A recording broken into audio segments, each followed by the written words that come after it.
अथ मंत्रपाठः।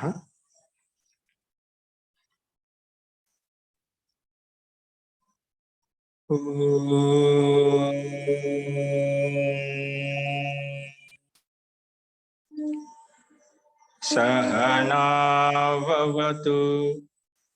सहनौ भुनक्तु सह वीर्यं करवावहै तेजस्विनावधीतमस्तु मा विद्विषावहै। ओम शांति शांति शांति।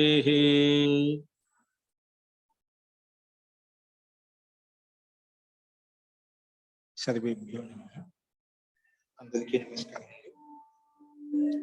మనము అష్టాధ్యాయులు ద్వితీయ అధ్యాయం చెప్పుకుంటున్నాము. అందులో నిన్న సమాస ప్రకరణంలో షష్ఠి నిషేధ ప్రకరణం చెప్పుకుంటున్నాము.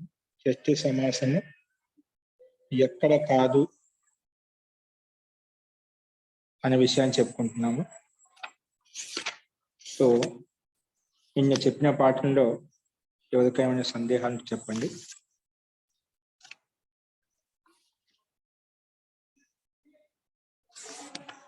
అస్తు ప్రకృతవంశరామః. సో నిన్న మనము షష్ఠి సమాస నిషేధ ప్రకరణం అంటే షష్ఠి సమాసము ఏ సుబంతాలతోటి సమాసం కాదు అని చూస్తున్నాము. నిన్న షష్ఠి విభక్తి అనేది అటు నిర్ధారణలో ఉండే షష్ఠి విభక్తి సమర్థవంతమైన వేరే సుబంతాలతో సమాసం కాదు. ఇంకా పూరణ గుణ సుహిత అర్థ సత్ అవ్యయ సమానాధికరణ ఈ శబ్దాలతోటి కూడా షష్ఠి విభక్తికి సమాసం కాదు అని చెప్పి మనం నిన్న చూసామండి. అస్తు. సో అదే క్రమంలో ఈరోజు ఇంకా షష్ఠి విభక్తి ఏ సుబంతాలతోటి సమాసం కాదు అనేది ఈరోజు చూద్దాము. అస్తు. 12వ సూత్రం చూడండి. క్తేనచ పూజాయాం. క్తేనచ పూజాయాం. క్తేన తృతీయ విభక్తి ఏకవచనం మనం చెప్పుకుంటూ వస్తున్నాం. మనకి ఇక్కడ ప్రకారం సమాస ప్రకారంలో ప్రతి ఏదో ఒక శబ్దం తృతీయ విభక్తిలో ఉంటుందన్నమాట. ఆ శబ్దంతో వేరే సుబంతానికి సమాసం చేసుకుంటాం. అస్తు. క్తేనచ క్తేన తృతీయ విభక్తి ఏకవచనము చ అవ్యయ పదము. పూజాయాం ఇది సప్తమ విభక్తి అర్థంలో. పూజా శబ్దం స్త్రీలింగంలో ఒకటి, రమా శబ్దానికి రమాయాం ఎలాగనో పూజా శబ్దానికి పూజాయాం సప్తమ విభక్తి ఏకవచనంలో ఇక్కడ మనకు కనిపిస్తుంది. అస్తు. సో ఇక్కడ పదాలు భిన్న భిన్నంగానే ఉన్నాయి కాబట్టి సమాసం అంటే ఏది లేదు, ఇక్కడ విడివిడిగానే ఉన్నాయి పదాలు మొత్తం కూడా. అనువృత్తి వచ్చేసి నా అనువృత్తి వస్తుంది, నా నిర్ధారణ నుంచి. తర్వాత షష్ఠి తత్పురుష సుప్పు సహసుప సమాస ఇవన్నీ అర్థం, ఇవన్నీ అనువృత్తి పైనుంచి వస్తున్నాయి. అర్థం ఏంటంటే పూజాయాం యహ క్తా ప్రత్యయ అంటే పూజా విషయంలో ఏదైతే క్తా ప్రత్యయం వచ్చిందో, క్తా ప్రత్యయ అర్థంలో వచ్చిందంట పూజా విషయంలో. పూజాయాం యహ క్తా ప్రత్యయో విహిత అంటే పూజా అర్థంలో ఏదైతే క్తా ప్రత్యయాన్ని విధించామో తేన సహా అటువంటి వాటితోటి అంటే పూజార్థంలో వచ్చిన క్తా ప్రత్యయంతో తేన సహా అంటే ఆ క్తా ప్రత్యయం పూజార్థంలో వచ్చిన క్తా ప్రత్యయంతో షష్ఠి నా సమస్యతే. షష్ఠి విభక్తి అనేది వేరే పూజార్థంలో వచ్చిన సుబంతంతుడు సమాసం కాదు అని చెప్పి సూత్రం చెప్పింది. తేనచ క్తా ప్రత్యయాంతంతో అటువంటి క్తా ప్రత్యయం పూజాయంలో వచ్చిన క్తా ప్రత్యయం అనేది షష్ఠి విభక్తితో సమాసం కాదు. షష్ఠి నా సమస్యతే అంటే పూజార్థంలో వచ్చిన క్తా ప్రత్యయం ఇది షష్ఠి విభక్తితో సమాసం కాదంట. కాబట్టి ఇక్కడ షష్ఠి విభక్తి అనేది ఏదంతో సమాసం కాదంటే పూజార్థంలో వచ్చిన క్తా ప్రత్యయం ఏదైతే ఉందో ఆ ప్రత్యయంతో సమాసం కాదు అని చెప్పి నిషేధించబడింది. ఇక్కడ మతి బుద్ధి పూజార్థేభ్యశ్చ ఇది అనేన విహిత క్తా ప్రత్యయో అత్ర పూజా శబ్దేన లక్ష్యతే. ఇక్కడ మతి బుద్ధి పూజార్థేభ్యశ్చ మనకు 3వ అధ్యాయం 2వ పాదంలో చెప్పబడిన ఈ సూత్రం ప్రకారంగా క్తా ప్రత్యయం విధించాలంట. అది యో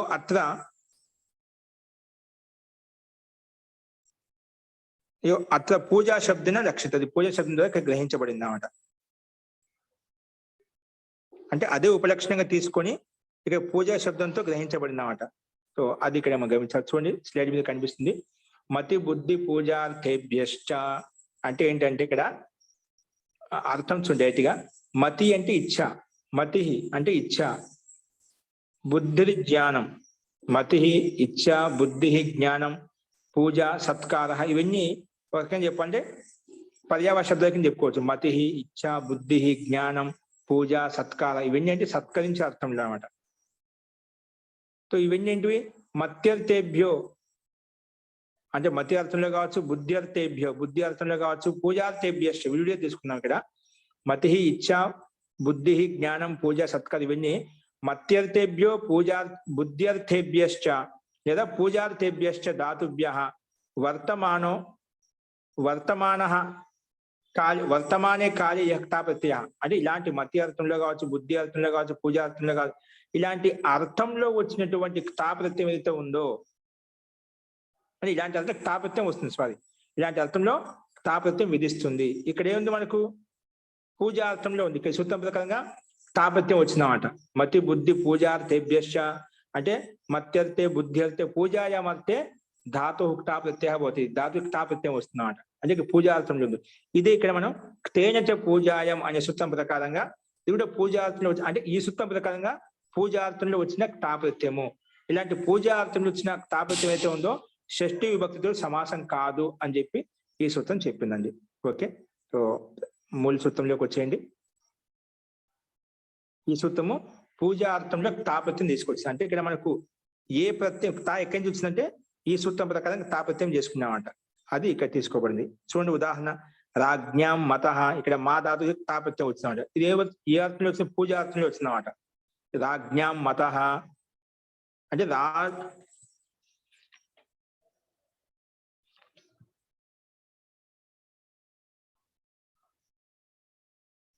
రాజ్ఞాం మత అంటే రాజుల యొక్క మతానుసారంగా పలానా రాజులు ఈ రకంగా అనుకుంటున్నారు, వాళ్ళ యొక్క అభిప్రాయం ఎలా ఉంది.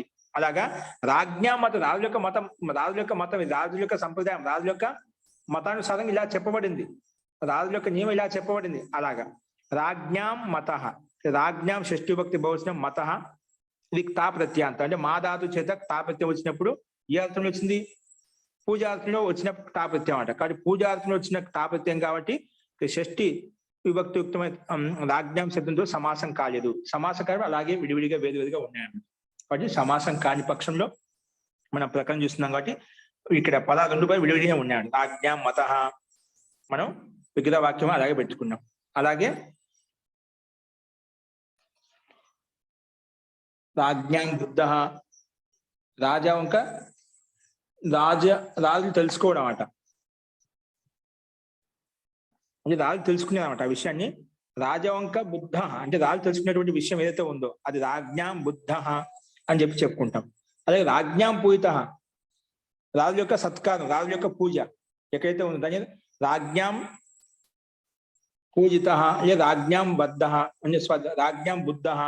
అలాగే రాజ్ఞాం మత, ఈ రాజు యొక్క మతానుసారంగా రాజు తెలుసుకునే విషయము, ఇది రాజులకు పూజించవలసినటువంటి సందర్భము. అలాంటి అర్థంలో ఇక్కడ పూజిత క్తా ప్రత్యయము, బద్ధాలో వచ్చిన క్తా ప్రత్యయం కూడా పూజార్థంలో వచ్చింది, మతహాలో కూడా వచ్చిన క్తా ప్రత్యయం పూజార్థంలో వచ్చింది. కాబట్టి పూజార్థంలో వచ్చిన క్తా ప్రత్యాంత శబ్దంతో రాజ్ఞాం అనే షష్ఠ్యంతము సుబంతము సమాసం కాలేదు. సమాసం కాదు కాబట్టి విడివిడిగా అలాగే ఉండిపోయాయి. వస్తు ఇది ఈ సూత్రం యొక్క అభిప్రాయం అండి.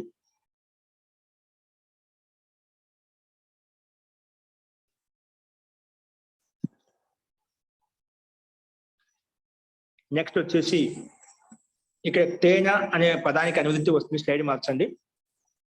అధికరణ వాచినాచ,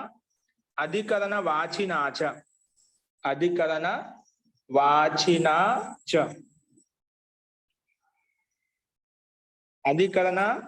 వాచినాచ ఇదంతా ఒకే పదం అండి. అధికరణ వాచిన చ ఇది మన సూత్రం. అధికరణ వాచిన అనేది తృతీయ విభక్తి ఏకవచనము, చ అవ్యయ పదము. ఇక్కడ కూడా మనకు సమాసం అంటూ ఏమీ లేదు, ఒకే పదము. అధికరణ వాచిన అనేది తృతీయ విభక్తి ఏకవచనంలో ఉంది, చ అనేది అవ్యయ పదము. సో ఇక్కడ కూడా పైనుంచి అనువృత్తి వస్తున్నాయి. తేన, న, షష్ఠి, తత్పురుష, సహ, సుప్పు, సుప్పు, సహ, సుప, సమాస ఇవన్నీ అనువృత్తి వస్తున్నాయి. చూడండి, అధికరణ వాచిన ద్వితీయ విభక్తి ఏకవచనము చ అవ్యయపదం. పంచ నివృత్తి సామాన్యంగా తేన, నా, షష్ఠి, తత్పురుష, సుప్పు, సహసుప, సమాస ఇవన్నీ అనువృత్తి క్రమంగా వస్తున్నాయి. చూడండి ఇప్పుడు అర్థం చూడండి. అర్థం ఏమంటుందంటే అధికరణ వాచన ఉండాలంట. అధికరణ వాచన తేన సహా షష్ఠి నా సమస్యతే. అంటే అధికరణ వాచి తా ప్రత్యాంతం అయితే ఉందో ఏంటి అధికరణ వాచి అంటున్నామట. అధికరణ వాచి తా ప్రత్యాంతం అయితే ఉందో ఆ తా ప్రత్యాంతం తోటి షష్ఠి నా సమస్య, షష్ఠి విభక్తికి సమాసం కాదు.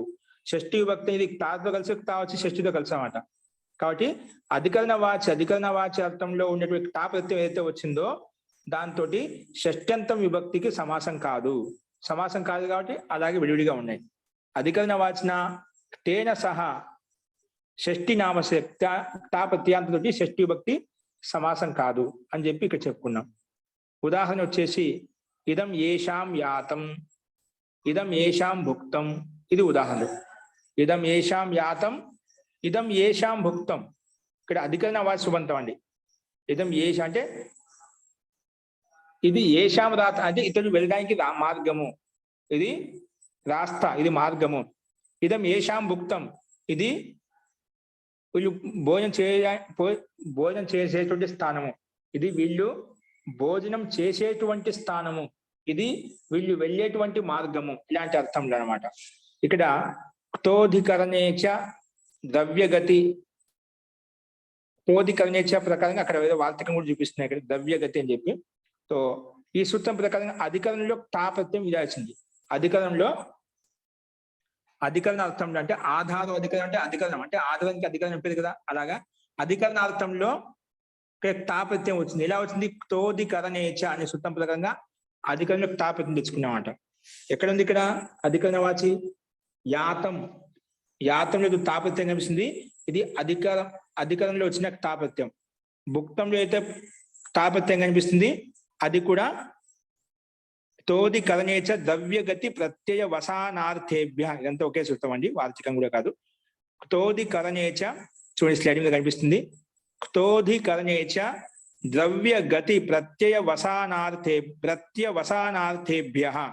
ఇది మనకు సూత్రము. దీని యొక్క అర్థం ఏంటంటే ద్రవ్యార్థాః అకర్మకాః ప్రత్యయ వసానార్థాః అవ్యవహారార్థాః స్థిత్యర్థేభ్యో అకర్మకేభ్యః గత్యర్థేభ్యో ప్రత్యయవసానార్థేభ్యశ్చ ధాతుభ్యః ధాతువుందో తా ప్రత్యయో భవతి. తా ప్రత్యయం వస్తుందని చెప్పి ఇక్కడ చెప్పబడింది. అస్తు ఇక్కడ కేవలం అధికరణార్థం ఈ సూత్రం ప్రకారం తా ప్రత్యయం వచ్చిందని చెప్పి మనకి చెప్పబడింది. సో ఇక్కడ మనకు అధికరణ వాచి అర్థంలో అధికరణార్థంలో తా ప్రత్యయం ఏ సూత్రం ప్రకారం వచ్చిందంటే ఇక్కడ చెప్పిన విధంగా క్తోధికరణేచ ద్రవ్యగతి ప్రత్యయ వసానార్థేభ్య అనే సూత్రం ప్రకారంగా మనం తా ప్రత్యయం తెచ్చుకున్నామండి. ఓకే, సో అదే విధంగా ఇక్కడ అది ఇచ్చామంట.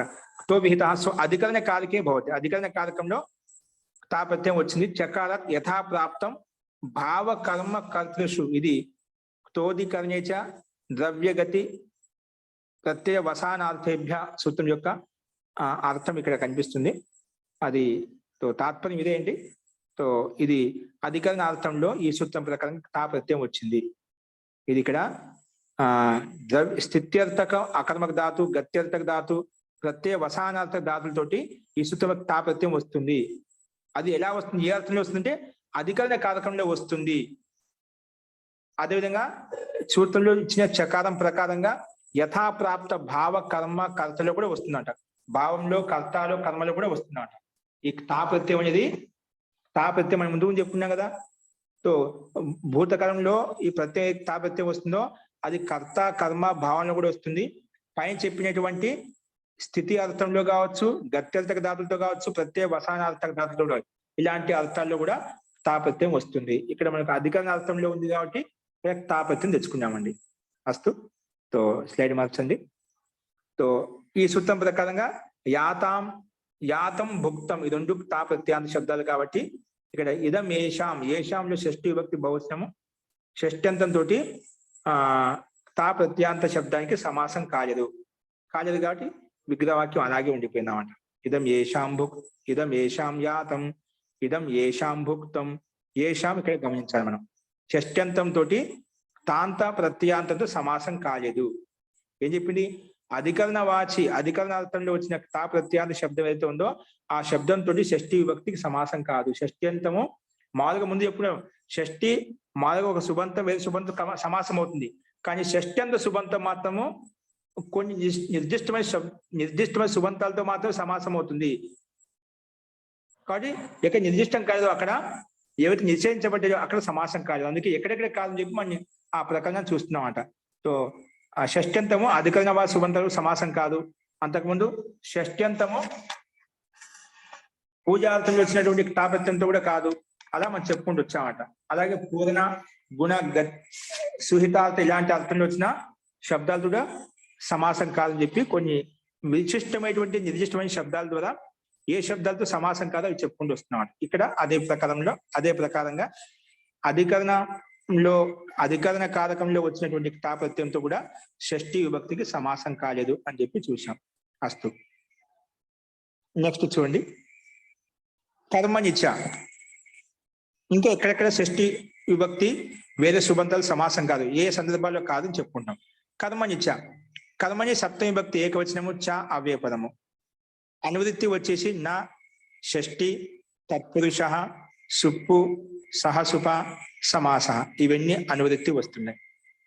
అర్థం వచ్చేసి కర్మని యా షష్ఠి అంటే కర్మలో వచ్చిన ఏదైతే షష్ఠి భక్తి అంటే కర్మ అర్థం చెప్పడం షష్ఠి భక్తి ఏదైతే వచ్చిందో, కర్మని చెప్పడం కోసం ఏదైతే షష్ఠి భక్తి వచ్చిందో ఆ షష్ఠి భక్తికి తీసుకోవాలి. కర్మని యా షష్ఠి, కర్మార్థంలో వచ్చిన ఏదైతే షష్ఠి భక్తి ఉందో సా సమర్థేన సుబంతేన సహా, సమర్థవంతమైన సుబంతంతో నా సమస్యతే. అది కర్మ అర్థంలో వచ్చిన షష్ఠి విభక్తి అయితే ఉందో, ఇప్పుడు నిర్ధారణలో వచ్చిన షష్ఠి విభక్తి సమాసం జరగలేదు. అలా ఇక్కడ ఏమంటుంది? కర్మ అర్థంలో వచ్చిన షష్ఠి విభక్తి అయితే ఉందో అంటే కర్మని చెప్పడం కోసం ఏ షష్ఠి విభక్తి వచ్చిందో అటు షష్ఠి విభక్తి అంతము సమర్థవంతమైన వేరే సుబంతంతో సమాసం కాదు. సమర్థైన సుబంతిన సహా నా సమస్య సమాసం కాదని చెప్పి ఇక్కడ చెప్పబడింది అన్నమాట. కాబట్టి ఇక్కడ మళ్ళా కర్మ అర్థంలో షష్ఠి విభక్తి ఏ సూత్రం ప్రకారంగా వచ్చింది అంటే ఉభయ ప్రాప్తో కర్మని. ఈ సూత్రం ప్రకారంగా ఇది అనేన యా కర్మని షష్ఠి విధీయతే, ఈ సూత్రం ప్రకారంగా కర్మార్థం ఏదైతే షష్ఠి భక్తి విధించామో తస్యాహ ఏవ అత్ర గ్రహణం, అదే ఇక్కడ గ్రహించబడింది. అంటే కర్మ అర్థంలో ఏదైతే షష్ఠి భక్తి వచ్చిందో ఆ షష్ట్యంతం తోటి వేరే సమర్థమైన సుబంతం సమాసం కాదు. అంటే కర్మ అర్థంలో వచ్చిన షష్ఠి భక్తి ఏదైనా కానీ అది వేరే సుబంతో సమాసం కాదు, అలాగే ఉంటుంది. సమాసం కాకుండా అలాగే ఉంటుంది అన్నమాట. అది ఇక్కడ చెప్పబడింది అన్నమాట. చూడండి సూత్రార్థము ఇది చెప్పుకున్నాం. కర్మని యా షష్ఠి సా సమర్థేన సుబంతేన సా, సమర్థ సుబంధుడు సమాసం కాదు అని చెప్పి చెప్పుకున్నాం. తో ఇక్కడ షష్ఠి ఎలా వచ్చిందంటే ఉభయ ప్రాప్తో కర్మని అనే సూత్రం ప్రకారంగా ఇది అనే యా కర్మని షష్ఠి విధితే, ఇది ఈ సూత్రంలో ఏదైతే కర్మని షష్ఠి విధించామో అటువంటి షష్ఠి విభక్తితోటి సమర్థవంతమైన సుబంతానికి సమాసం కాదు అని చెప్పి మనం నిషేధించుకున్నామండి. ఉదాహరణ ఇచ్చారు ఇక్కడ చూడండి. ఆశ్చర్యో గవాం దోహో అగోపాలకేన ఆశ్చర్య గవాం దోహ అగోపాలకేన. ఇక చిన్న ఉభయ ప్రాప్తో కర్మని ఈ మూడు సూత్రాలు చాలా మనకు ముఖ్యమైనవి. పైన కర్తృ కర్మనో కృతి, కర్త అర్థంలో కర్మ అంటే కృదంత యుగంలో వచ్చినటువంటి కర్త కర్మ కృదంత యుగం అంటే కృదంతం తోటి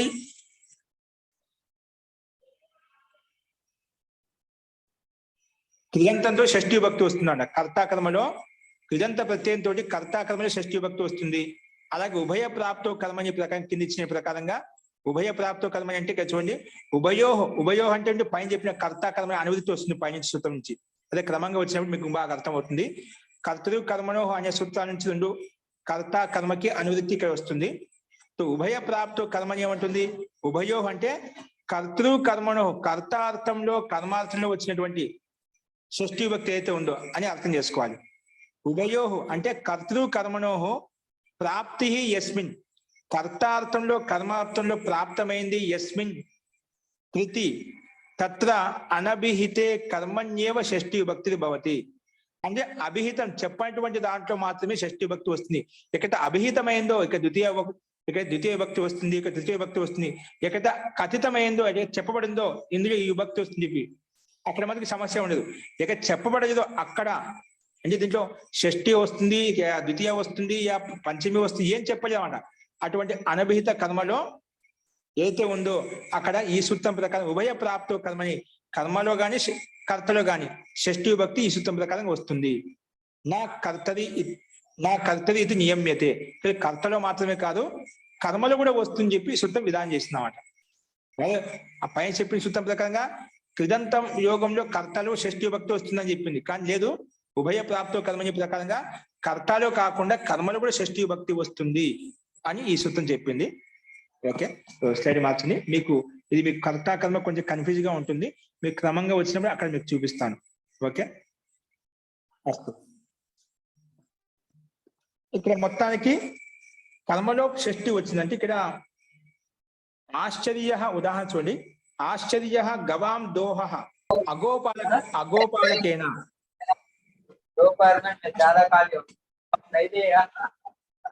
ఆశ్చర్యం, చాలా ఆశ్చర్యంగా ఉంది. ఎవరైతే ఆవులను పాలించేటువంటి స్వభావం లేదు, అంటే ఆవులను అగోపాలకుడు, గోపాల అంటే ఆవులను పాలించేవాడిని గోపాలకుడు అంటామట. అట్లా ఎవరైతే గోపాలకుడు కాని వ్యక్తి అవుతున్నదో అతను కూడా ఆవు పాలను పిండాడంట. ఇది చాలా ఆశ్చర్యకరం. అంటే ఎప్పుడు ఆవులను చూడలేదు, ఆవులకు సేవ చేయలేదు, ఆవుల గురించి ఏం తెలియదు, అటువంటి వ్యక్తి వచ్చి ఆవు పాలు పిండాడంటే ఎలా అనిపిస్తుంది, మనకి ఆశ్చర్యంగా అనిపిస్తుంది కదా. అలాగే ఇక్కడ ఆశ్చర్యార్థకంలో ఆశ్చర్య గవాం దోహ ఆవుల యొక్క పాలను పిండాడనమాట. ఎవరు అగోపాలకేనా, ఎవరైతే గోపాలకుడు కాదు, గోవులను పాలించేటువంటి వ్యక్తి కాదో అతడు ఆవు యొక్క పాలను పిండాడు, ఆవుల యొక్క పాలను పిండాడు. ఇది చాలా ఆశ్చర్యకరమైనది. ఇక్కడ గవాం దోహ, గవాంలో షష్ఠీ భక్తి ఉంది, దోహలో ప్రథమ విభక్తి ఉందన్నమాట. ఇక్కడ గవామ దోహ రెండు పదాల మధ్య సమాసం కావాలి, కానీ ఇది గవాంలో వచ్చిన షష్ఠీ భక్తి ఏంటి, కర్మ అనమాట. ఆవు పాలను గోపాలుడు ఎవరైతే కాదో అతను పిండాడు, కర్మలో షష్ఠీ భక్తి అన్నమాట. అంటే కర్మ అర్థాన్ని చెప్పడం కోసం వచ్చే షష్ఠీ విభక్తి. అంటే కర్మ యొక్క అర్థం ఇక్కడ ఏంటి, ఆవు పాలను పిండిన కర్మ, ఒక కర్మ చేస్తున్నమాట. కానీ కర్మార్థంలో షష్ఠీ భక్తి అనమాట. కాబట్టి కర్మార్థంలో షష్ఠీ భక్తి వచ్చినప్పుడు అటువంటి షష్ఠీ విభక్తి వేరే సుబంతంతో, అంటే దోహాని సుబంతంతో సమాసం కాదు అని ఈ సూత్రం చెప్పింది. కర్మార్థంలో వచ్చిన షష్ఠీ భక్తి అయితే ఉందో అక్కడ ఈ సూత్రం ప్రకారంగా సమాసం కాదు అని చెప్పి ఈ సూత్రం నిర్ధారించిందన్నమాట. అందుకే ఇక్కడ మనం సమాసం చేసుకోలేదు. ఆశ్చర్యో గవాం దోహ అగోపాలకేనా అని చెప్పి గవాం అదోహ రెండు విడివిడిగిన విగ్రహవాక్యం అలాగే ఉండిపోయాయి. అలాగే రెండో ఉదాహరణ వచ్చేసి రోచతే మే ఓదనస్య, రోచతే మే ఓదనస్య భోజనం దేవదత్తేన. ఇక్కడ దేవదత్తేన భోజనం రోచతే అంటే మమ, ఇక్కడ అర్థం ఏంటంటే రోచతే మే ఓదనస్య భోజనం దేవదత్తే అంటే ముజే,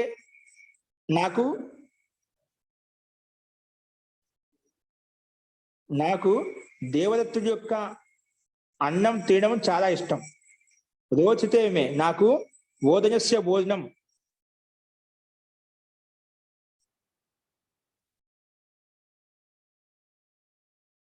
అంటే దేవదత్తుడి యొక్క బియ్యం ఏవైతే ఉన్నాయో, అన్నం అయితే ఉందో అది నాకు చాలా ఇష్టము. ముజే దేవదత్తిక చావల్ ఖానా ప్రియ హే, అంటే దేవదత్తుడి యొక్క అన్నం ఏదైతే ఉందో, బియ్యంతో ఉండే అన్నం ఏదైతే ఉందో, చావల్ ఏవైతే బియ్యం ఏవైతే ఉన్నాయో అవి నాకు చాలా ఇష్టం, ప్రియంగా ఉన్నాయి. రోచతే మే మోదకస్య భోజనం బాలేనా, ముజే ఆ బాలకుని యొక్క లడ్డు చాలా ప్రియంగా ఉంది. అంటే రోచితే ఎవరికి రోచితే, ఎవరికైతే చాలా ఇష్టం అది చతుర్థి భక్తి రావాలి. రోచితే మే నాకు, మహ్యం అని చెప్పాము ఇక్కడ, నాకు చాలా ఇష్టం. కానీ ఇక్కడ ఎవరికైతే ఇష్టం అక్కడ చతుర్థి భక్తి వచ్చింది. కానీ ఏమి ఇష్టం, మోదకం లడ్డు ఇష్టం అన్నమాట. ఇక్కడ మోదకస్య అనేది షష్ఠీ విభక్తి అన్నమాట. ఇక్కడ మోదకస్య షష్ఠీ విభక్తి. ఇదేంటి? ఇది కర్మలో వచ్చిందన్నమాట. అంటే ఎవరికి ఇష్టమో లడ్డు ఇష్టం. ఇక్కడ కర్మార్థంలో ఉందన్నమాట. కర్మని అర్థంలో వచ్చినటువంటి షష్ఠీ విభక్తి. కాబట్టి ఈ షష్ఠీ విభక్తి అనేది వేరే సుబంధంతో భోజన శబ్దంతో సమాసం కాలేదు. షష్ఠంతము వేరే సుబంధం సమాసం కాలేదు అన్నమాట ఇక్కడ. కాబట్టి గవాం అది ఓదనస్య, ఇక్కడ మోదకస్య అనేది ఉభయ ప్రాప్తో కర్మని అనే సూత్రం ప్రకారంగా ఇక్కడ షష్ఠీ విభక్తి వచ్చింది.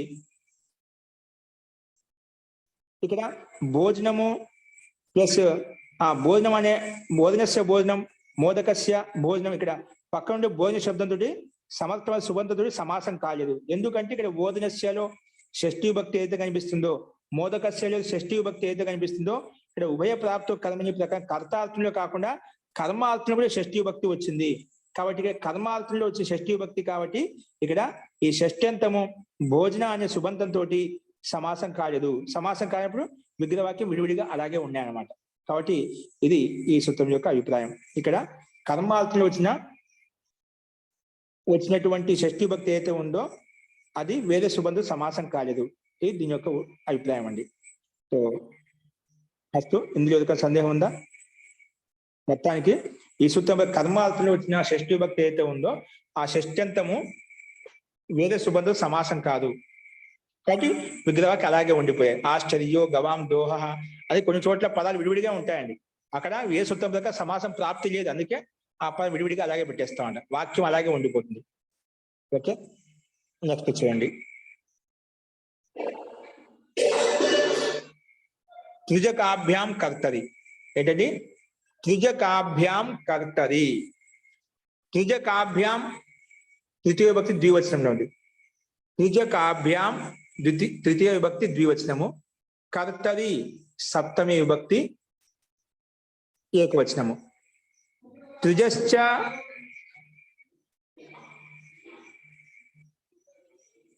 త్రిజకాభ్యాం కాభ్యాం. ఓకే, ఇక్కడ త్రిజశ్చ అకశ్చ త్రిజకౌ తాభ్యాం త్రిజకాభ్యాం. ఇది ఇతరేతర ద్వంద్వ సమాసం. అంటే త్రిచ్ ప్రత్యయము అక్క ప్రత్యయం అండి. నూలు త్రిచ ప్రకారం వచ్చిన అక్క ప్రత్యయం. త్రిచశ్చ అకశ్చ త్రిజకౌ తాభ్యాం త్రిజకాభ్యాం. ఇది ఇతరేతర యోగ ద్వంద్వ సమాసం. ఓకేనా? ఇది ఇతరేతర యోగ ద్వంద్వ సమాసం. అస్తు, ఇక్కడ పైనుంచి అనువృత్తి వస్తున్నాయి.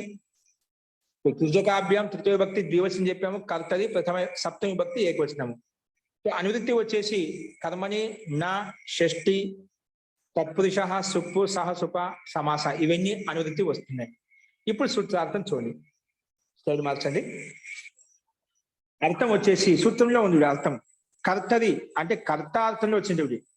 త్రిజకాభ్యాం అంటే త్రిచ్ ప్రత్యయము నూల్ త్రిచౌ ప్రకారంగా వచ్చిన త్రిచ్ ప్రత్యయము యుగోదనాకౌ అంటే నూలు త్రిచ ప్రకారం రెండు త్రిచ్ వస్తే అక్క వస్తుందండి. నూళ్ళు త్రిచ్, నూల్లో నూల్కే ప్రత్యయానికి అక వస్తుంది, త్రిచ్ ప్రత్యయానికి ప్రత్యక్షం అని కనిపిస్తుంది అన్నమాట. సో నూలు త్రిచ వచ్చిన నూలు త్రిచ అనే సూత్రం ప్రకారం వచ్చిన రెండు ప్రత్యయాలు అన్నమాట ఇవి. అస్తు, ఇవి ఏ అర్థంలో వచ్చాయి? కర్తరి కృత్ ప్రకారం కర్త అర్థంలో వచ్చాయి. అందుకే సూత్రార్థం చెప్పారు.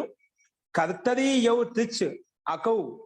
కర్త అర్థంలో వచ్చిన యౌ త్రిచౌ త్రిచ్ అకౌ అంటే త్రిచ్ ప్రత్యయము అక్క ప్రత్యయం ఎందుకంటే అవు ఇచ్చారు ఇక్కడ ద్వివచనంలో. సో కర్తరి యౌ త్రిచ్ అకౌ. కర్త అర్థంలో వచ్చినట్టు ఏవైతే త్రిచ్ ప్రత్యయము అక్ ప్రత్యయాలు ఉన్నాయో అంటే త్రిచ్ ప్రత్యయం అక్ ప్రత్యయము తాభ్యాం సహా అంటే ఆ త్రిచ్ ప్రత్యయం తోటి అక ప్రత్యయం తోటి అంటే నుల్ ప్రత్యయం తోటి అక నుల్ స్థానంలో అక వచ్చింది యువోదన అకో ప్రకారంగా. సో అక ప్రత్యయం తోటి కర్మని యా షష్ఠి నా సమస్యతే.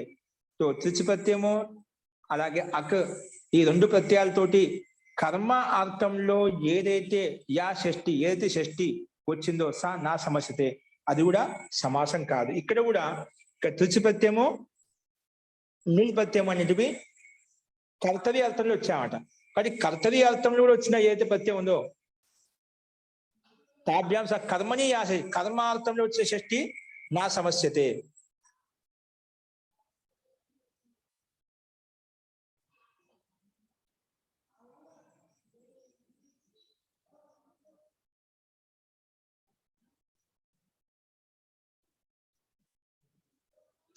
కర్తాలో ఏదైతే త్రిచ్ ప్రత్యయం వచ్చిందో ఇంకా అక్క ప్రత్యయాలు సుబంతం అయితే ఉందో అక్క ప్రత్యయం సుబంతం ఉనికి సాత్ కర్మమే జోషష్టి అంటే ఇక్కడ కర్తాలు వచ్చిన ప్రత్యయం త్రిచ్ ఒకటి అక్క ప్రత్యయం కర్మలో వచ్చిందండి. అందుకే ఇక్కడ రెండు ఇచ్చామట. అందుకే ఏమి ఇచ్చాడు? కర్తరి యో త్రిచ్ అకౌ తాభ్యాం సహ కర్మని యా షష్ఠి, తాభ్యాం సహ కర్మని యా షష్ఠి సా నా సమస్యతే. అంటే కర్తాలో ఏదైతే త్రిచ్ ప్రత్యయం వచ్చిందో ఆక్ప్రత్యయం కర్మలో అయితే ఆక్ప్రత్యంతో ఏదైతే కర్మలో ఏదైతే షష్ఠి భక్తి వచ్చిందో ఈ రెండు షష్ఠ్యంత సుబంతాలు, షష్ఠ్యంత సుబంతం అయితే ఉందో వేరే సుబంతం సమాసం కాదు అని చెప్పి ఈ సూత్రం చెప్పింది. మనం ఇంతకుముందు చూసామట. యా కర్తృ కర్మణో కృతి, కర్తార్థంలో కర్మార్థంలో కృదంతో కర్మలో షష్ఠి భక్తి వచ్చిందన్నమాట.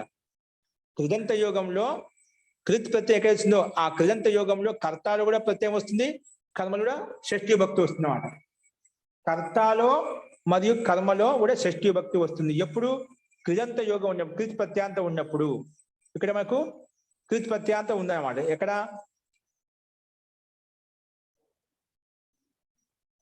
పురాం భేత్త అపాం స్రష్ట యవానాం లావక, ఇక్కడ నులి ప్రత్యయం. కూపస్య కనక, ఇక్కడ మనకు కర్తాలో ప్రత్యయాలు వచ్చాడు. భేత్తాలో త్రిచ్ ప్రత్యయం ఉంది, అపాం స్రష్ట త్రిచ్ ప్రత్యయం ఉంది, యవానాం లావక, లావక నులి ప్రత్యయం ఉంది. నులి ప్రత్యయం చేత అక్క ప్రత్యయం తీసుకొస్తే లావక తయారైంది అన్నమాట. కూపస్య కనక ఇక్కడ నులి ప్రత్యయం ఉందన్నమాట. ఇక్కడ పురాంలో షష్ఠి భక్తి ఉంది, అపాంలో షష్ఠి భక్తి ఉంది, యవానంలో షష్ఠి భక్తి ఉంది, కూపస్యలో షష్ఠి భక్తి ప్రత్యక్షం కనిపిస్తున్నాయి.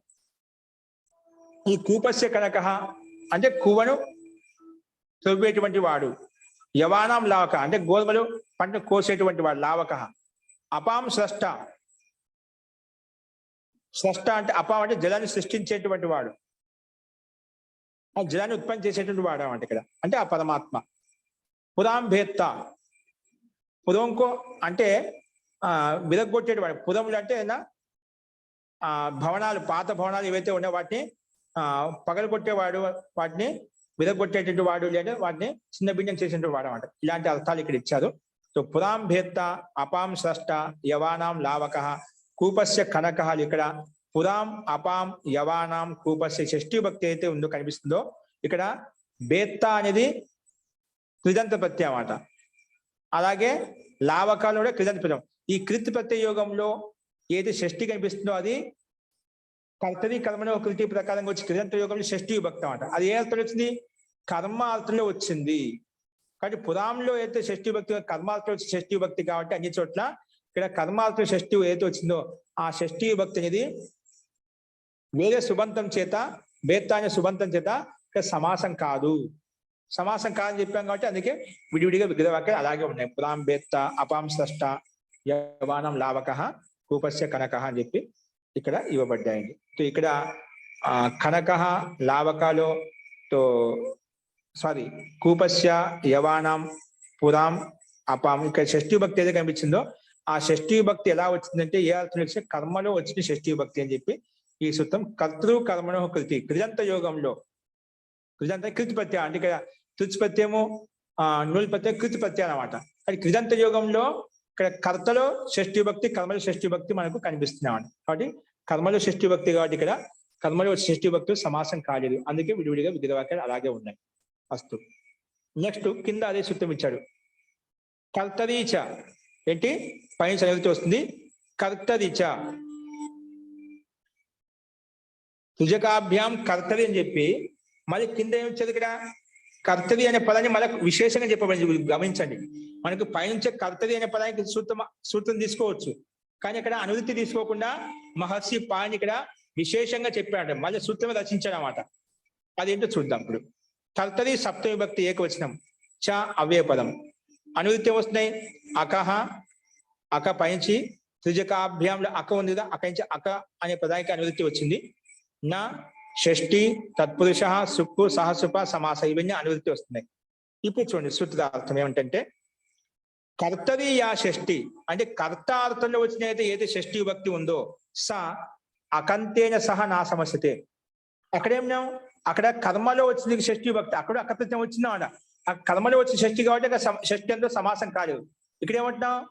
కర్తరి యా షష్ఠి, కర్తలో షష్ఠి భక్తి వస్తుంది కాబట్టి కర్తరి యా షష్ఠి స, ఆ షష్ఠి ప్రత్యయం అనేది షష్ఠ్యంతం అనేది అకాంతేన సహా అంటే అక్ ప్రత్యయ, అకాంతి అంటే అక్ ప్రత్యయం తోటి, అంటే నుల్ త్రిచౌ ప్రకారంగా నుల్ ప్రత్యయం వస్తుంది కదా, నుల్కి అనుబంధంలో ఉపయోగిస్తే వస్తుంది ఊ వస్తుంది, ఊ స్థానంలో యువోద నాకో ప్రకారం ఊ స్థానం అక వస్తుంది, ఆ అక ప్రత్యయం అంటే ఇక్కడ. తో కర్తరి యా షష్ఠి, కర్తలో వచ్చి ఏది షష్ఠి భక్తి ఉందో స అది అకాంతేన అంటే అక ప్రత్యాంతం తోటి నా సమస్య సమాసం కాదు. సమాసం కాదంటే ఏమవుతుంది, విగ్రహవాక్యం అలాగే ఉండిపోతున్నాడు మొత్తానికి. కర్తరి చ, చ ఇక్కడ కర్తలో ఏది షష్ఠి భక్తి వచ్చిందో అది కూడా అక ప్రత్యాంతం తోటి, అక ప్రత్యాంత సుబంతం తోటి సమాసం కాదు. ఇక్కడ యువోద నాకో, యువోద నాకో అనే సూత్రం ప్రకారంగా ఊ స్థల అక వచ్చినాడు అది ఇక్కడ తీసుకోవాలి. ఉస్కి హి ఇన్ దోనం సూత్రమే గ్రహణ హై, దాన్ని ఇక్కడ గ్రహించబడింది.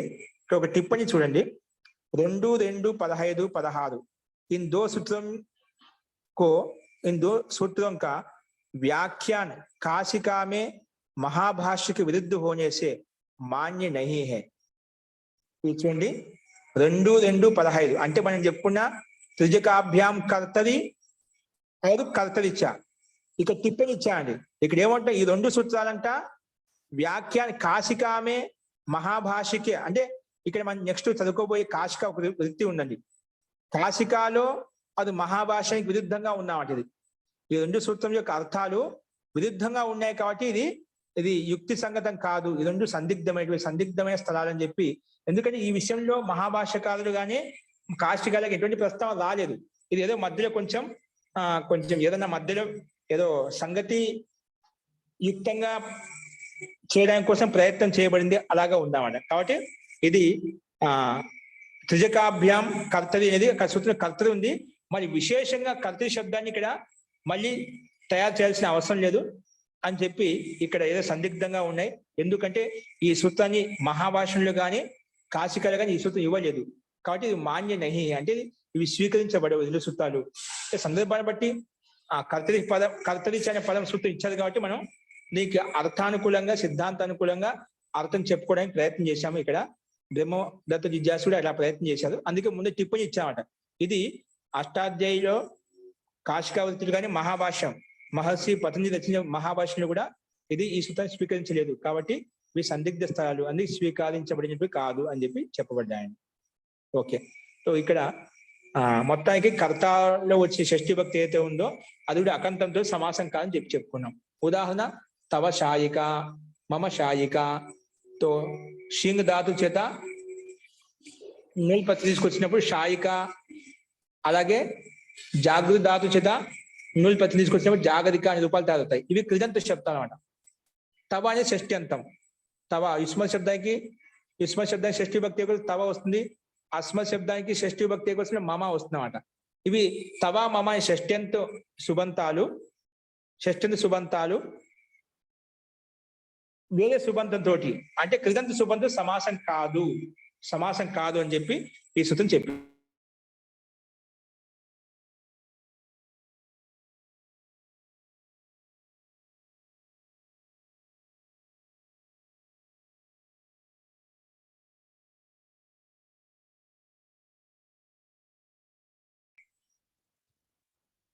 ఇక్కడ తవ సాయిక మమ సాయిక అనే తవ షష్ఠ్యంతము, సాయిక అనే కృదంతంతో సమాసం కాలేదు. అందుకే విగ్రహవాక్యం విడివిడిగా తవ సాయిక అంటే ఇది నీ పర్యాయము అని, ఇది నువ్వు నిద్రపోవడానికి పర్యాయము. మమ సాయిక ఇది నేను నిద్రపోవడానికి పర్యాయం. అంటే ఏదైనా సందర్భ స్థలాల్లో ఇది ఈరోజు నీ డ్యూటీ, ఈరోజు నా డ్యూటీ అంటాను కదా, ఈరోజు రఖవాళీ చేయడం కోసం ఈరోజు నీ డ్యూటీ, అక్కడ పడుకోవడం ఈరోజు నా డ్యూటీ, అలాంటి అర్థం ఇక్కడ. సోనేకి బారి అంటే నిద్రపోవడానికి పర్యాయం ఏదైతే ఉందో డ్యూటీ ఎవరికి అవుతుంది కానీ సాయిక అంటాం. తవ సాయిక ఇది నీ డ్యూటీ, మమ సాయిక ఇది నా డ్యూటీ, అలాగా అస్తు. ఇక్కడ ఒకటి ఉదాహరణ ఇచ్చారు, మనం రూపసిద్ధి ఇచ్చారు చూద్దాము. సో ద్వితీయ పాదాల్లో కర్తరిచ్చ అనే సూత్రంలో ఇచ్చినటువంటి సాయిక అనే పదానికి రూపసిద్ధి ఎలా తయారు చేశారంటే ధాతు ఏంటి, షింగ్ ధాతు ఏంటి. ఇక్కడ దీని అర్థం కేవలము కర్తరిచ్చ ఉదాహరణ తవ సాయిక మమ సాయిక అని కేవలము కర్తార్థంలో వచ్చింది ఇక్కడ షష్ఠి విభక్తి కాబట్టి ఇక్కడ శాయిక అనే అకంతంతో సమాసం కాలేదు అని చెప్పి చెప్పబడింది. అందుకే సమాసం కాలేదు కాబట్టి విడివిడిగా అలాగే ఉన్నాయి. ఇక్కడ కేవలం సాయిక అనే రూపసిద్ధి ఎలా తయారు చూసుకుంటున్నాం మనం. అస్తు. సో సాయిక ఎలా తయారైందంటే షింగ్ ధాతు, షింగ్ శైన్య, నిద్రపోయే అర్థంలో షింగ్ ధాతు ఉందండి. దీనికి భూవాదయో ధాతవ అనే సూత్రం ప్రకారంగా దీనికి ధాతు సంజ్ఞాన్ని పేరు పెడతాము. ధాతు సంజ్ఞాన్ని పేరు పెట్టగానే హలంత్యం అనే సూత్రం వచ్చేసి ఆ ధాతువులో ఏదైనా అంతిమ హల్ ఏదైతే ఉందో దానికి ఇత్తని పేరు పెట్టేస్తుంది. హలంత్యం అనే సూత్రం ప్రకారంగా అంతిమ హల్లుకి అంటే గకారానికి ఇత్తని పేరు పెట్టాం. ఇత్తని పేరు పెట్టగానే దానికి తస్య లోప అనే సూత్రం లోపం చేస్తుంది. లోపం అంటే ఏంటంటే అదర్శన లోప ప్రకారంగా కనిపించకుండా చేయడానికి లోపం అంటామని చెప్పి అవన్నీ మనం ముందు చెప్పుకున్నాం. కాబట్టి ఇక్కడ భూవాదయో ధాతు ప్రకారం సింగ్ ధాతు సింగ్ పేరు పెట్టిన తర్వాత అందులో ఉన్నటువంటి అనుబంధం గకారానికి హలంత్యం అనే సూత్రం ప్రకారంగా ఇత్తని పేరు పెట్టి తస్య లోప అదర్శన లోప చేసేస్తాం. అప్పుడు ఓన్లీ సి మిగులుతుంది. గకారం వెళ్ళిపోయింది, ఓన్లీ సి మిగిలింది. ఇప్పుడు సి ధాతు. ఇప్పుడు ధాతో ఇదం అధికార సూత్రం. ఈ అధికారానికి వెళ్ళి ప్రత్యయం తెచ్చుకున్నాం. ఏ ప్రత్యయం తెచ్చుకున్నాం? పర్యాయార్ హర్నోత్పత్తిషు నుచ్. పర్యాయార్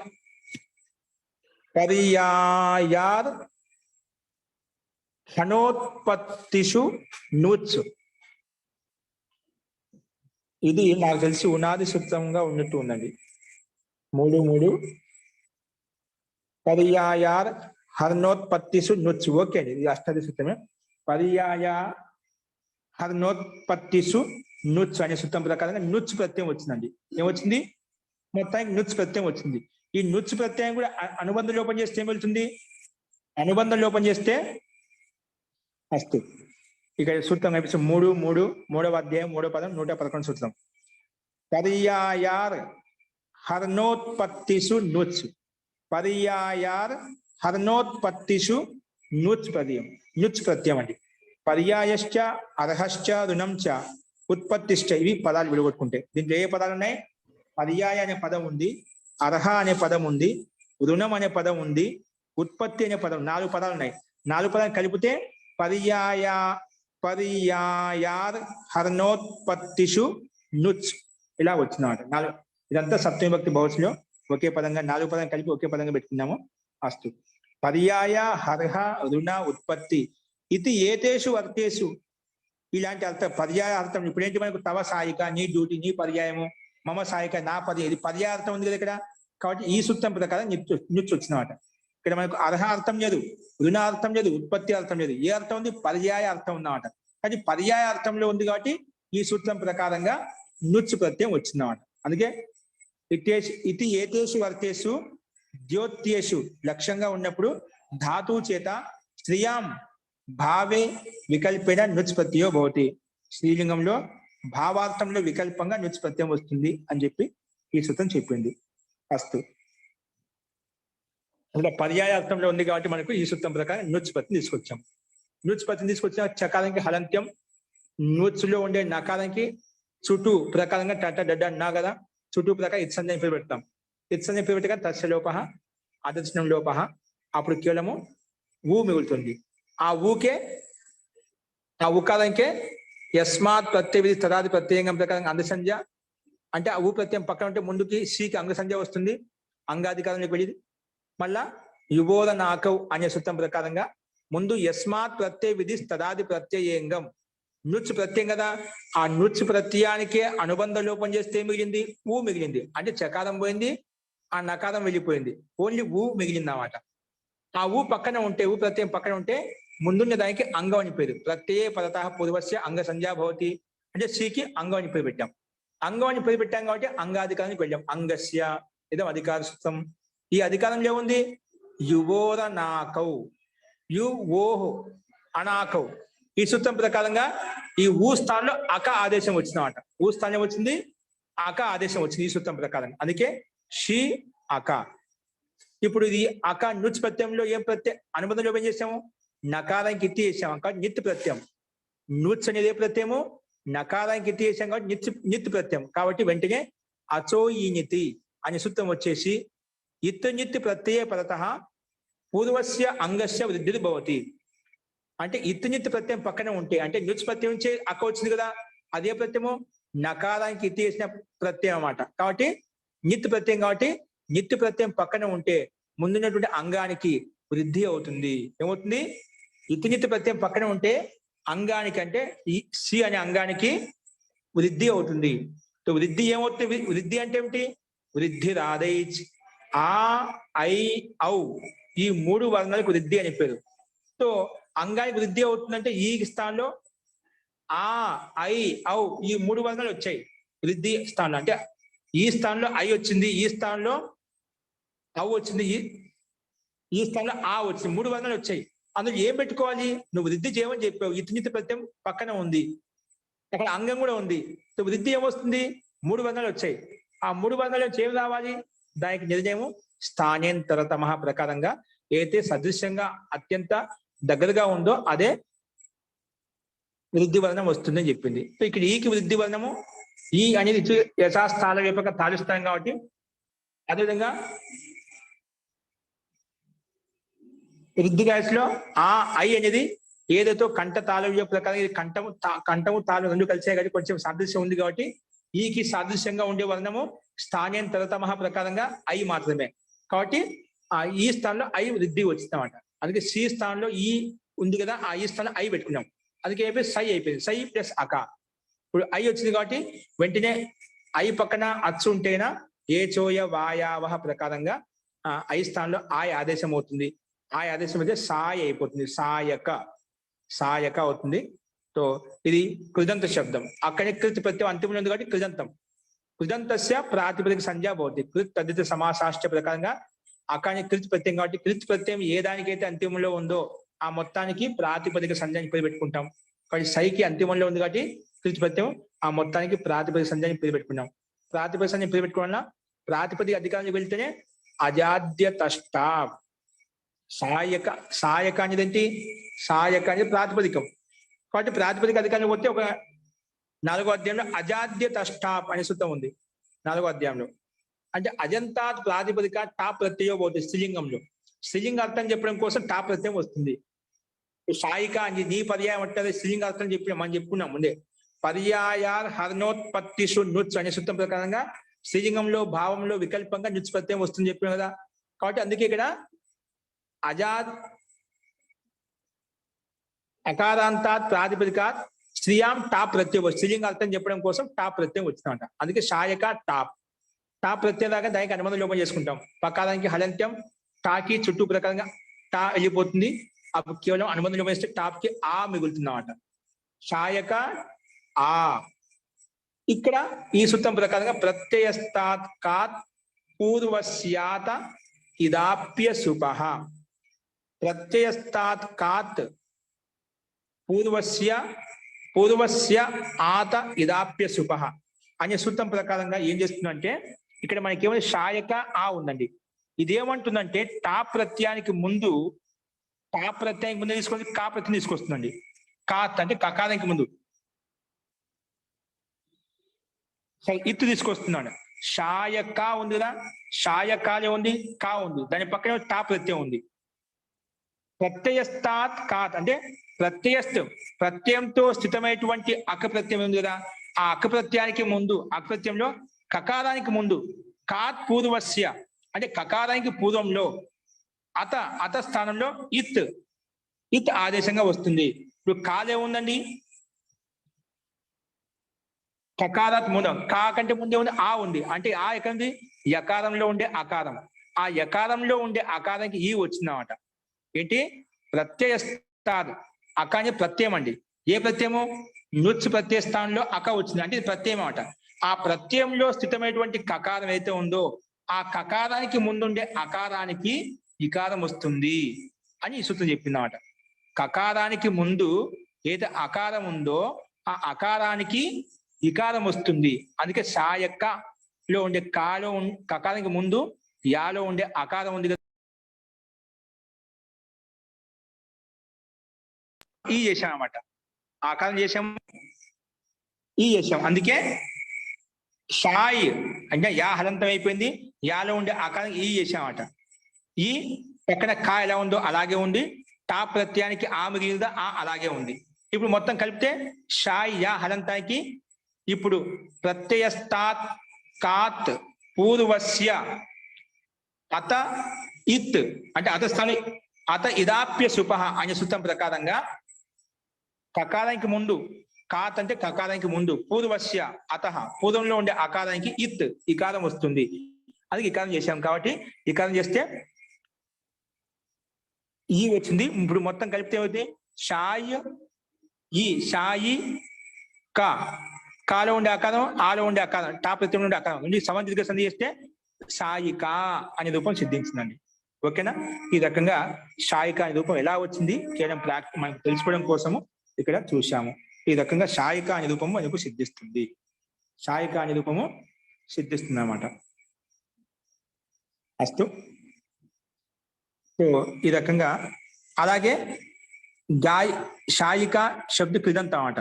కాబట్టి ఈ షాయిక ప్రయోగం ఈ షాయిక అనేది షాయిక ప్రయోగ హోనే అంటే ఈ షాయిక యొక్క ప్రయోగం ప్రయోగించినప్పుడు కర్తృ కర్మణోహ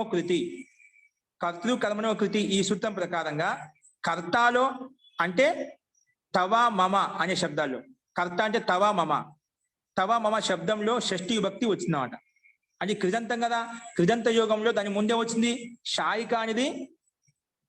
షాయిక ప్రయోగం అంటే కర్తృ కర్మణోహ ఇది కృతి ప్రత్యయం అంట.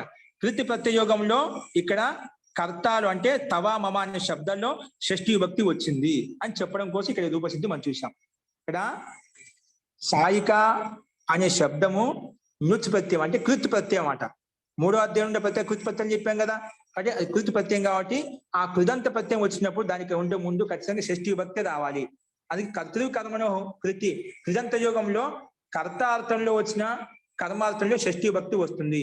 ఇక్కడ ఈ సూత్రం ప్రకారంగా మనకు కర్తాలు షష్ఠి విభక్తి వచ్చినాడు. ఏంటివి? తవ మమ అనేటివి కర్తాలు. ఈరోజు నీ పర్యాయము ఈరోజు నా పర్యాయం అంటున్నాం అంట. డ్యూటీ వేసుకుంటాం. నేను అంటే కర్తనే కదా ఇక్కడ. అది కర్తాలు వచ్చే షష్ఠి విభక్తి. తవ ఎలా వచ్చిందంటే కర్తని చెప్పడం కోసం షష్ఠి విభక్తం అంట. ఇంకా ఇక్కడ సంబంధం చెప్పి ఈరోజు నాది ఈరోజు నీదని చెప్పి సంబంధం తెలియజేసుకుంటాం అంట. కాబట్టి కర్తాలు వచ్చే షష్ఠి విభక్తి కాబట్టి ఈ సూత్రం ప్రకారంగా అది ఈ షష్ఠి విభక్తికి సమాసము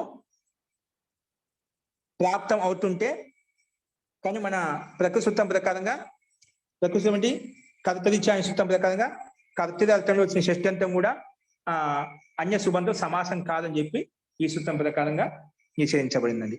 ఓకేనా? ఇక్కడ సాయిక యహ షష్ఠి 2:8 సూత్రం ప్రారంభంలో చెప్తున్నాడు.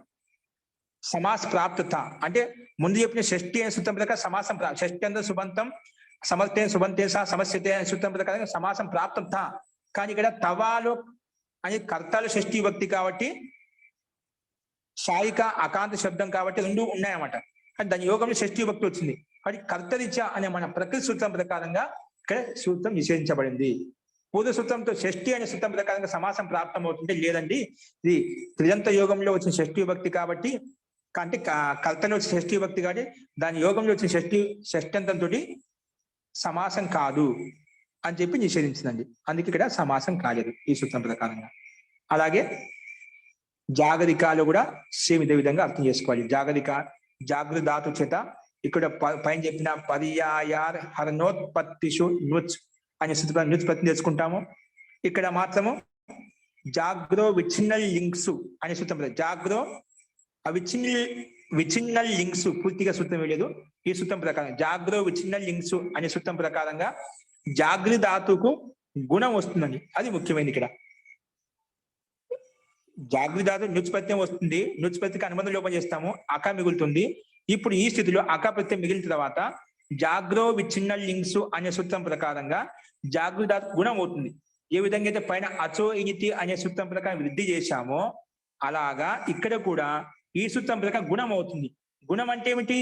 ఆ ఏ ఓ ఈ 3 వర్ణాలు గుణం అని పేరు. కానీ ఇక్కడ రుకారం ఉంది. ఒక రుకార స్థానంలో 3 వర్ణాలు వచ్చాయి. ఆ ఏ ఓ ఈ 3 వర్ణాలు ఏమి గుణం పెట్టుకోవాలి? 3కి గుణం అని పేరు.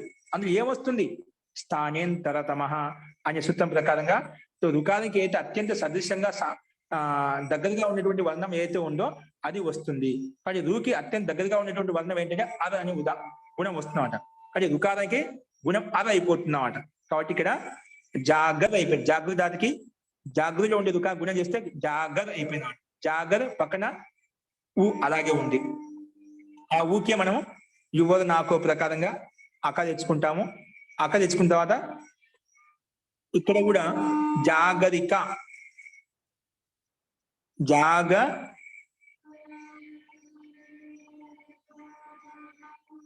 ఇక్కడ అక వచ్చింది. అకలో కకారం ఉంది, కకారానికి ముందే ఉంది అకారం ఉంది. మమ ఇక్కడ జాగరిక అనే రూపం కూడా మనకు జాగర వచ్చింది. యువర్ నాక ప్రకారం చూస్తున్న అక వచ్చింది. జాగర ప్లస్ అక వచ్చిన తర్వాత ఇక్కడ కూడా ప్రత్యయస్తాత్ కాత్ పూర్వస్యాత్ ఇదాప్య సుపహ ప్రకారంగా ఇక్కడ జాగర తర్వాత అకలో ఉండే అకారానికి ముందే వస్తుంది ఈ వస్తుందండి. ఇక్కడ అకారానికి వస్తుంది, అకార స్థానం వస్తుంది అక. అంటే కకారానికి ముందే ఉంది అకలో కా ఉంది, కకారానికి ముందే ఉంది ఆ ఉంది. ఆ అకార స్థానంలో ప్రత్యయస్తాత్ కాత్ ఇదాప్య సుపహ అనే సూత్రం ప్రకారంగా అకార ఈ వస్తుంది. అప్పుడు జాగర ప్లస్ ఈ జాగరి కా ఉంది పక్కన జాగరిక. మళ్ళా అజాది తష్టా ప్రకారం టాప్ తెచ్చుకుంటాము. అక సవర్ణ దీర్ఘ ప్రకారం కలిపితే జాగరిక అనే రూపం వస్తుంది అన్నమాట. ఇక్కడ కృదంత యోగం అంటే జాగరిక అనే కృతి ప్రత్యాంతం. ఆ కృతి ప్రత్యాంతం ఎప్పుడు వచ్చినా దాని ముందు షష్ఠీ విభక్తే ఉండాలి. కాబట్టి ఇక మమ అనేది షష్ఠ్యంతము. అంటే అటువంటి షష్ఠ్యంతం తోటి కృదంత యోగంలో వచ్చిన షష్ఠి కాబట్టి ఇది కర్తరి షష్ఠి తోటి వేరే సుబంతం జాగరిక అనే సుబంతానికి సమాసం కాదు అని చెప్పి మన ప్రకృతి సూత్రం. కర్త అర్థం వచ్చే షష్ఠీ భక్తి కూడా వేరే సుబంతో సమాసం చేయకూడదు, సమాసం కాదు అని చెప్పి నిషేధించింది. అందుకే సమాసం కాలేదు కాబట్టి మమ జాగరిక, తవ జాగరిక, తవ ఛాయిక అని చెప్పి పదాలు రెండు కూడా విడివిడిగానే ఉన్నాయి. ఇది ఈ రకంగా మనం అర్థం చేసుకోవాలి. అస్తు. సో షాయిక ఎలా తయారు చేసామో జాగరిక కూడా రూపసిద్ధి సేమ్ అదే విధంగా వస్తుంది. కేవలం ఇక్కడ పైన అచోయతి ప్రకారం వృద్ధి చేస్తాము, ఇక్కడ జాగ్రో విచ్ఛిన్న లింగ్స్ అనే సూత్రం ప్రకారం గుణం చేస్తాము. అదే తేడా. తర్వాత పైన చెప్పిన ప్రత్యయస్తాత్ కాత్ పూర్వస్య అత ఇదాప్య సుపహ పూర్వస్యాత్ ఇదాప్య సుపహ ప్రకారంగా కకారానికి ముందు అయితే అకారం ఉందో ఆ అకార స్థానంలో ఇకారం వస్తుంది. ఇకారం వచ్చినప్పుడు జాగరిక. అలాగే పైన షాయికలు కూడా ఇకారం చేసుకుంటే షాయిక అనే రూపము మనకు రూపసిద్ధి చూశామండి. అస్తు. ఈ రకంగా ఈ సూత్రాన్ని మనం చూశాము. నెక్స్ట్ ఇక్కడ నిత్యం క్రీడా జీవికయో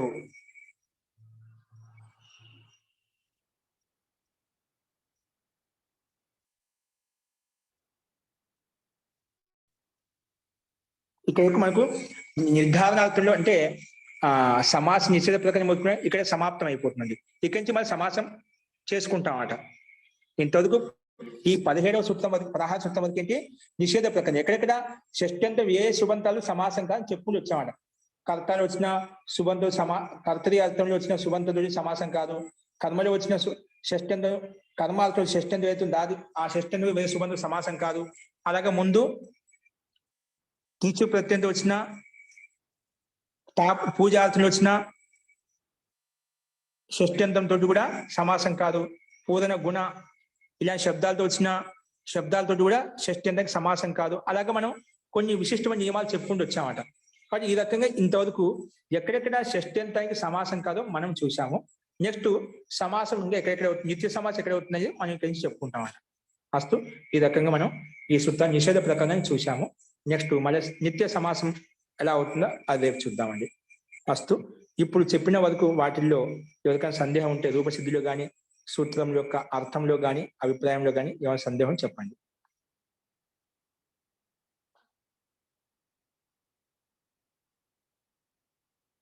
ఫస్ట్ అర్థం రూపసిద్ధి అర్థమైందండి. ప్రత్యయస్తాత్ కాత్ ఇదాప్య శుభ అర్థమైందా? అర్థమైంది మహోదయ. ఓకే అండి. అస్తు. ఈ రకంగా మనం రూపసిద్ధి చూసాము. నెక్స్ట్ ప్రక్రియ ప్రకరణాన్ని రేపు చూద్దామండి. అస్తు. మంత్ర పాఠ.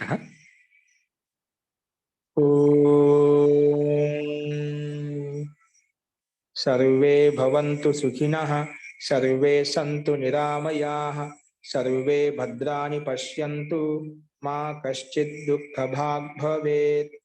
ఓం శాంతి శాంతి శాంతిః. సర్వేభ్యో నమః. అందరికీ నమస్కారం అండి. నమస్తే మహోదయ.